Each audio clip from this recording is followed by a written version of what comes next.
Member for Kamloops North Thompson.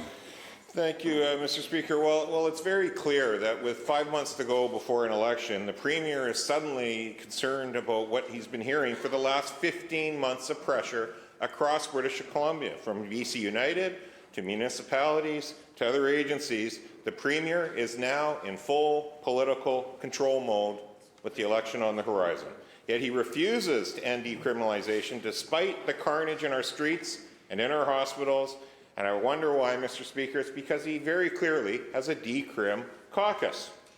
His Minister of Mental Health and Addiction said on Friday she remains committed to, and I quote, the original objectives of decriminalization.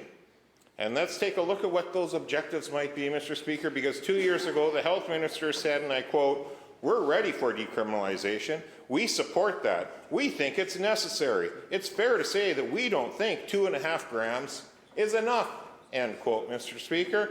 They didn't think 2.5 grams was enough drugs to be flooding our streets with. No, they wanted it to even be more. Let's be clear, NDP ministers of the Decrim caucus want more decriminalization, not less. Will the Premier finally say no to his Decrim caucus, adopt BC United's plan to scrap his failed decriminalization disaster today?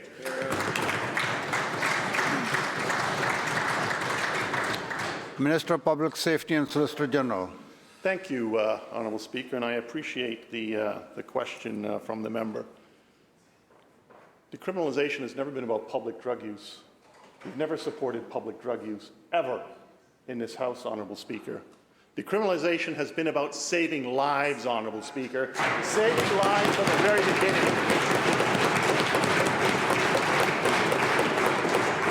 And given what we've heard from the opposition in the past, I thought that's what they believed as well, Honourable Speaker.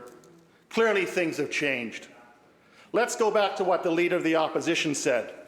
Some of the chiefs of police were supportive of decriminalization. What they're supportive of is not charging people for small amounts of drugs, and I agree with that, Honourable Speaker. Those are the words of the Leader of the Opposition, Honourable Speaker.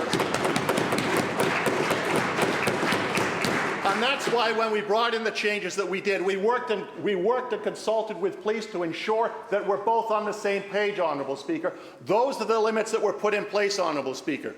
And when it became clear that communities had concern about public drug use, which again, as I said, was never, ever condoned or anticipated or approved of, Honourable Speaker, we worked with local government, we worked with police to put in place the changes that were announced on Friday to ensure that we keep our communities safe, that public drug use is something that will not be tolerated, Honourable Speaker.